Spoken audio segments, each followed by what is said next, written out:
pássaro vermelho chamado Sofrer, que aprendeu a cantar o hino nacional. Uma galinha pintada chamada Sou Fraco, que aprendeu a esconder os seus ninhos. Um boi de canga, o sofrido, de canga entre inverno sai verão. A barra do dia mais bonita do mundo e o pôr do sol mais longo do mundo. O cheiro de alecrim e a palavra açucena. E eu, que nunca vi uma açucena. Os cascos de telha, de vidro, som de martelos amolando as enxadas. Aboio nas estradas. Homens cavando o leito da terra. O cuspe do fumo mascado da minha mãe. A queixa muda do meu pai. As rosas vermelhas e brancas da minha avó. As rosas do meu bem-querer. Hei de te amar até morrer. Essa é a terra que me pariu. Chega a me arrepio quando leio isso e chama muita atenção. E nisso aqui está a simplicidade dele, a gratidão com a terra, com a família dele, que ele carrega por todos os lugares, todos os meios acadêmicos que ele frequenta. Então isso, para mim, é gratificante. Foi a primeira coisa que me impressionou mais nele antes das obras, né? Me chamou mais a atenção foi a pessoa. Um belo dia, o Luiz Eudes, que é um escritor amigo nosso também, amigão do braço direito de Antônio Torres, me fez um convite para conhecê-lo pessoalmente. Aí já me preparei, não sabia daquela importância, ainda não tinha noção daquela importância daquele encontro que ia ser para a minha vida. E foi uma manhã linda, num casarão lendário que nós temos aqui, que é a casa do Zeca Julião, onde sai o casamento da Rosinha. É muito folclórico para a gente, não os mais novos, mas as pessoas mais velhas dão muito valor àquele casarão. E foi uma manhã belíssima, com aquele senhor simples, né? Humilde, agradecendo pelo trabalho que eu desenvolvi na biblioteca, estava desenvolvendo na biblioteca, perguntou sobre minha avó, a professora Serafina, que foi a primeira professora dele. Então, aquela manhã foi um encontro tão lindo que eu só queria sair dali e devorar os livros dele, para entender um pouquinho mais aquela criatura, aquela importância toda que ele deu para Sátiro Dias, que ele dá para Sátiro Dias, que ele dá para as professoras, essa gratidão toda. Eu só queria sair dali correndo para ler. Eu tive uma surpresa logo nos dias seguintes, porque pelo correio chegou um envelope direcionado à minha pessoa na biblioteca, e quando eu abri, tinha uma carta, e eu queria ler para vocês. Eu guardo essa carta com muito carinho. Foi escrito por ele. Itaipava, 20 de janeiro de 2009.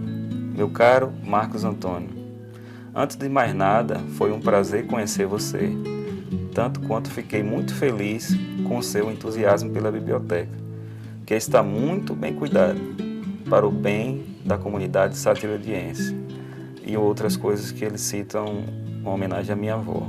Então aquilo ali, escrito à mão por ele, né, já me dizer, esse cara tem alguma coisa de especial nisso aqui. É muito, muito especial isso aqui, escrever para mim, pessoalmente.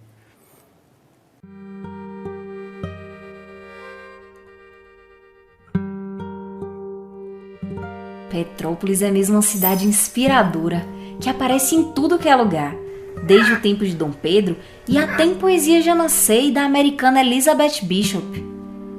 Deve ter algo realmente encantador por lá. Pensava nisso quando retornava do Rio. É que eu e uma amiga, Raquel, fomos lá apresentar um trabalho sobre cordel em um evento de literatura. Importante levar o sertão para os grandes centros, não é mesmo? Quando estávamos no aeroporto de Salvador, entre conversas e vitrines, Raquel falou: "Olha lá, é o Antônio Torres, daquele tamanho? Acho que não, ele é mais baixo." "É ele sim, não é nada." Talvez fosse. Meus pensamentos voaram. E antes de decolarmos para o Rio, fui transportada para Sátiro Dias, nas asas de um pássaro chamado junco.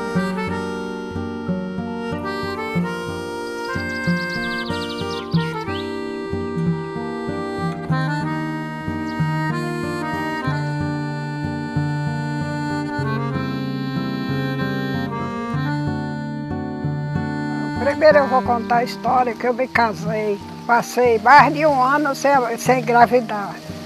As que casaram junto comigo já tinham tido filho. Eu ficava com a vontade de ter um filho. E não aparecia grávida. Aí quando é um dia, ia passando uma procissão de Santo Antônio. Aí eu pedi a Santo Antônio que me ajudasse, que eu tivesse um filho, que eu botava, se fosse eu, botava o nome de Antônio. Aí com 9 meses ele nasceu. Aí depois dessa promessa que eu fiz a Santo Antônio, aí eu botei o nome de Antônio. Mas passou 2 anos e 3 meses sem andar. Só andava se arrastando pelo chão. 2 anos. Eu dava remédio, eu pelejava, pedia a todo mundo envio para ver se achava remédio, me ensinavam a passar a gordura do sebo de carneiro, eu passava. Tudo quanto era coisa que me ensinavam. Mas eu também fiz uma promessa à Nossa Senhora das Candeias, que se ele andasse, eu ia levar ele lá, nas Candeias. E ele foi, e eu fui pagar a promessa. Aí ele começou a andar. Mas antes dele andar, ele já falava tudo. Eu botava ele numa esteira no chão para brincar, botava os brinquedos, ele dizia, mamãe, eu não quero isso não, eu quero é um livro. Pequeno ainda. Eu quero é um livro. Eu apanhava, porque naquele tempo eu não tinha revista, não tinha nada, eu apanhava aqueles almanaques que antigamente apareciam os almanaques do ano, que tinha todos os meses. Apanhava, dava ele. Ele ficava, abria o almanaque e ficava fazendo o que estava lendo, sem saber. A brincadeira dele era só com livro, só queria livro. A coisa que eu mais tinha vontade no mundo era de saber ler, viu? Quando eu via uma pessoa lendo, eu ficava, já estava grande. Eu tinha ido para a escola, meu pai me botou na escola, eu passei só 3 meses na escola, porque eu aprendi em casa também, eu pelejava dentro de casa e aprendi.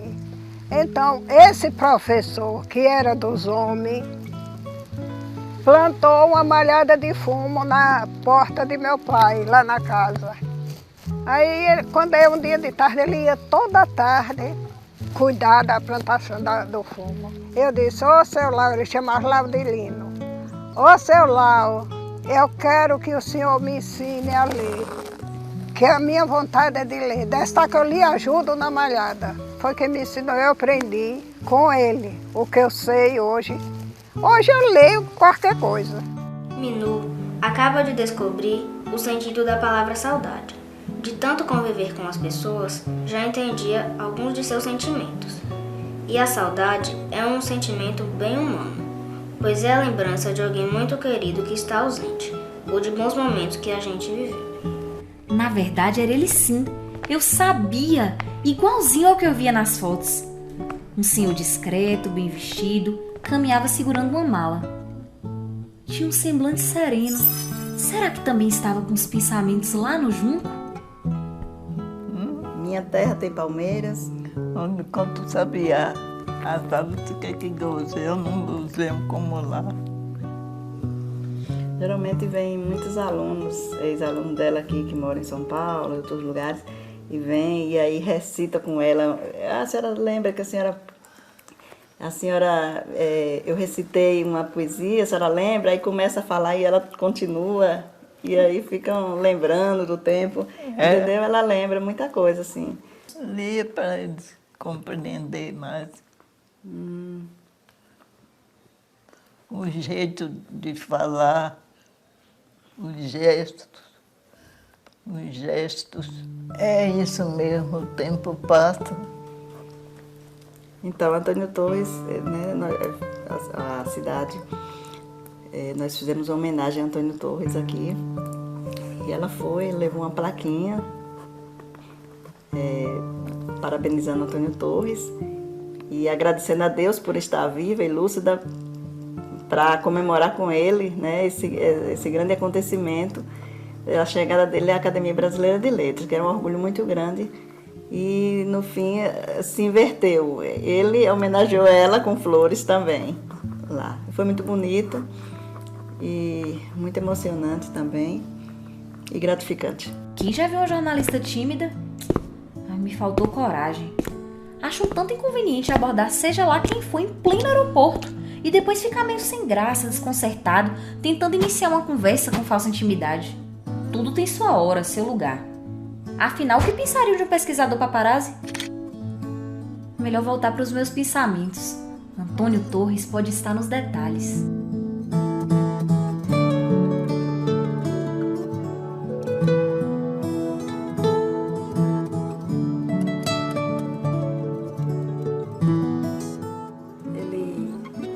Trabalhava assim na roça deles.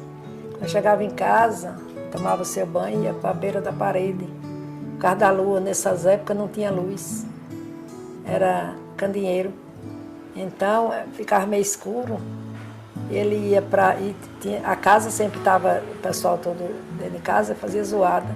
Ele encostava na parede da casa, chamava-se eitão da casa, né? E pegava a ler, estudar ali até dar sono.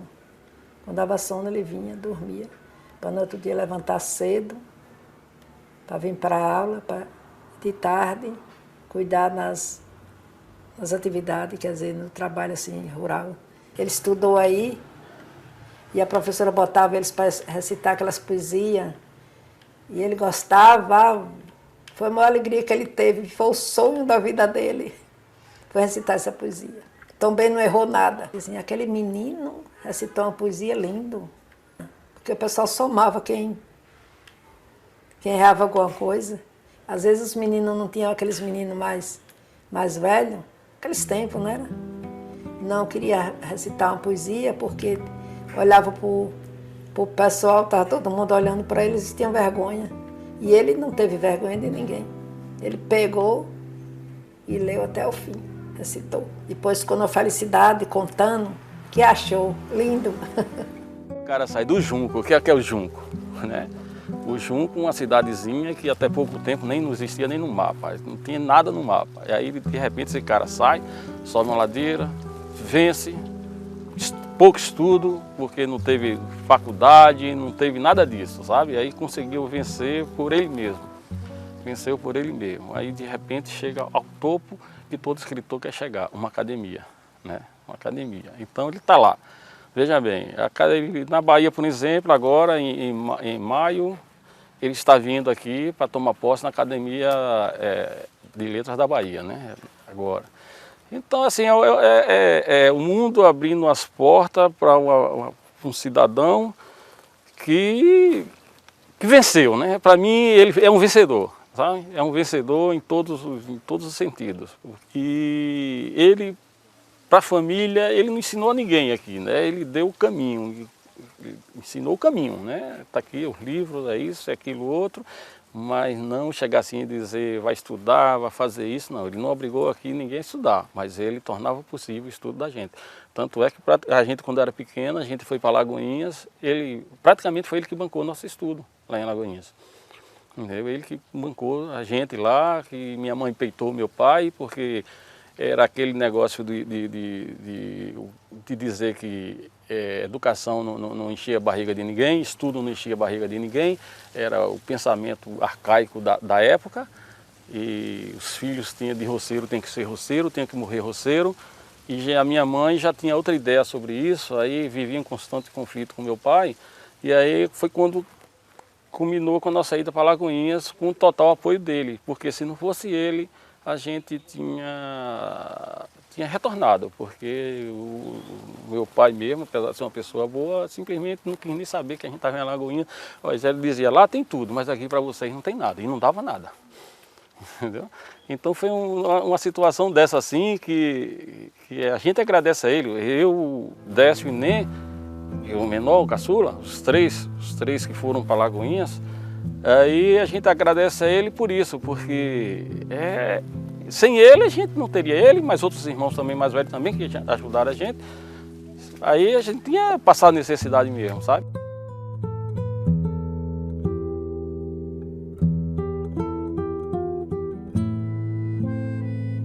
Aqui foi onde começou a vida minha, de meus irmãos, meu pai, todos. Começaram aqui, a luta. Os primeiros passos foi aqui. A casa era naquele altinho, para lá. Era bem grande a casa, ia perto daqueles mandacaru ali. Tinha varandado na frente, a casfarinha do lado de lá e virada para lá, assim. Mas era uma casa bonita, eu gostava. Ó, o Juazeiro era o pai desse, porque o Juazeiro era bem grande, bem bonito. Esse aí já é a soca que saiu.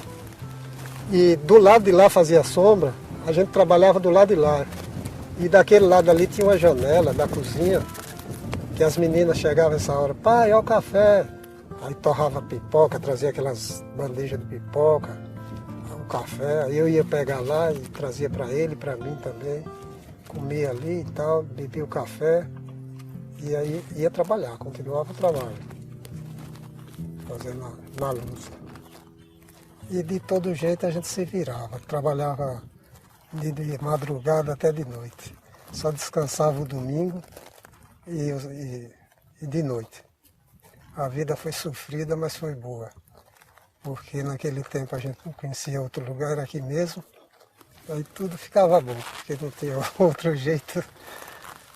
O lugar era esse mesmo. O Antônio, para se formar, sofreu o pão que o diabo amassou, né? Porque naquele tempo era difícil. Só filho de rico, tinha até um compadre de meu pai aí, que era metido a fazendeiro, chegou e disse, compadre meu, filho de pobre não estuda. O meu está estudando porque eu posso, mas compadre, o senhor é pobre, o seu filho não pode estudar. E o filho dele não passou de um sargento da polícia. E meu irmão tá falado no mundo todo, né? Conhecido no mundo todo. O filho do pobre. E o melhor dele é a simplicidade. Você não vê ele com orgulho de nada. Você é filho de homem, do junco, camarada da pedra. Muito encantamento pode ser uma das armadilhas mais corriqueiras no caminho de quem trabalha com pesquisa e criação. Será? Um dia eu agradecerei ao menino que queria ser Castro Alves por ter me inspirado. Nesse momento, só vem Sátiro Dias em minha mente. Ele ficou como um pai substituto, então foi de irmão, ao mesmo tempo pai, né? Na época que eu morei com ele no Rio de Janeiro. E alguém que eu sempre admirei muito, e de uma certa forma influenciou indiretamente a minha carreira, porque sempre, desde pequeno, mesmo ausente, ele me enviava muitos livros. Ele sabia que eu gostava de ler. Então, meu gosto pela literatura, eu acho que se deveu muito a ele também. E acabou fazendo com que eu seguisse pelo caminho das letras. A tradução para a língua inglesa, The Land, essa terra, capítulo 2. So it was that a place forgotten in time awoke from its stupor to make the sign of the cross. A tradução para o alemão, o título é Diese Erde, foi editado pela Suhrkampf. Und so kam es, dass ein vergessener Ort am Ende der Zeit aus seiner alten Trägheit erwachte, das Zeichen des Kreuzes zu machen. Junco. Tradução para o francês dessa terra, Cette Terre, capítulo 2. Et c'est ainsi qu'un lieu oublié aux confins du temps s'est éveillé de son ancestrale paresse pour faire les signes de croix. Les Junco, un troupial rouge appelé Saufré qui avait appris à chanter l'hymne national. Une pitade appelée Souffreuse qui avait appris à cacher ses nids.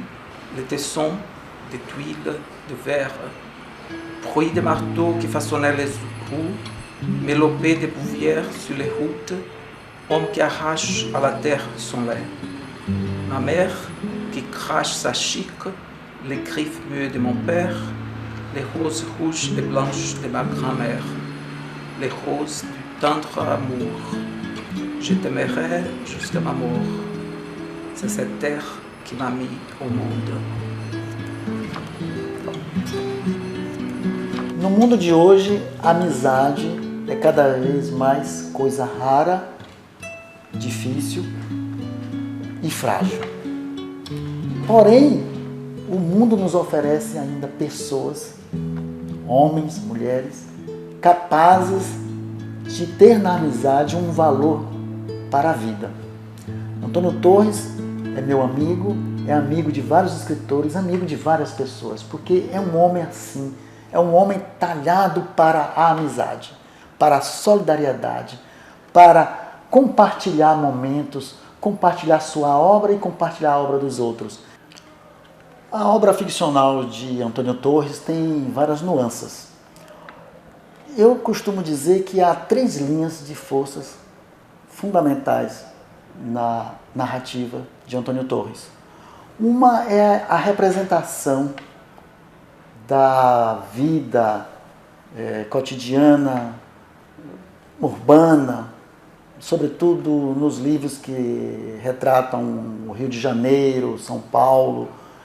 Criam dramas pessoais que os personagens encarnam e os leitores, através dessas histórias, desses enredos, percebem a problemática do país, a problemática social e os dramas pessoais daí decorrentes. Uma outra vertente, uma outra linha de força, é a representação do drama da migração nordestina para São Paulo. Então essa terra, O Cachorro e o Lobo e Pelo Fundo da Agulha, é uma trilogia que representa em momentos diferentes partes de um todo.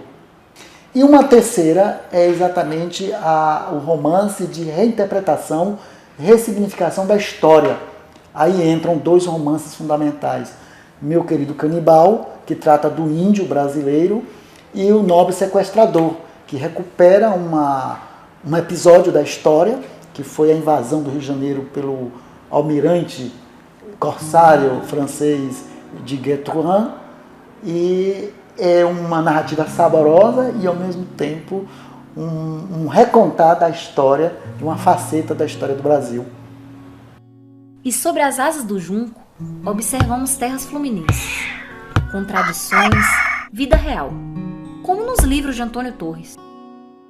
Fechei os olhos e por um momento pensei em tanta gente que Torres conheceu: Glauber, Jorge Amado, professora Serafina, e em todas as cidades pelas quais passou: Lisboa, Sampa, Salvador, Petrópolis.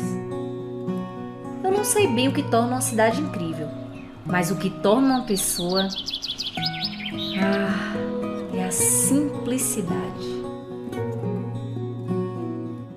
Minha mãe, do Valis, me ensinou o beabá. Um dia ela trouxe, né, da feira, foi a ver, trouxe um livretinho e me disse que aquilo se chamava ABC. Nos sentamos no chão, mostrando as letras, dizendo que aquilo se chamava letra, que é com a letra que se formavam as palavras, e as palavras diziam tudo que há no mundo, na terra e no céu. Né? Então, quando me levou para a professora Serafina, a professora Serafina já recebeu aquele aluno com muita satisfação, muito agradecida àquela mãe que já o havia preparado um pedaço do caminho para o trabalho dela.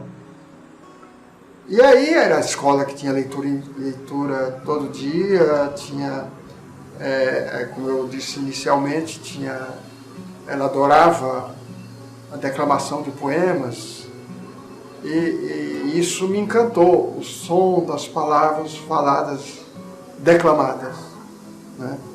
Então foi aí que tudo começou, até chegar a professora Teresa. E se a professora Serafina era da poesia, a professora Teresa era da prosa. Eu acho que nesse sentido eu dei bastante sorte de ter sido muito bem visto logo na estreia com o Correio para a Lua, que causou muito impacto, foi considerada a revelação do ano. E teve uma acolhida fantástica, não só da crítica, mas também do público. Pulou para as listas de best-sellers, de mais vendidos e tudo. E pronto, me abriu um caminho que eu sigo até hoje. É muito difícil num país com tantos talentos, com tantos escritores, com mais autores do que leitores, mais editores do que livreiros. É muito difícil um autor marcar o seu lugar no mapa literário do país. Mas o conhecimento que vem antes, depois o reconhecimento,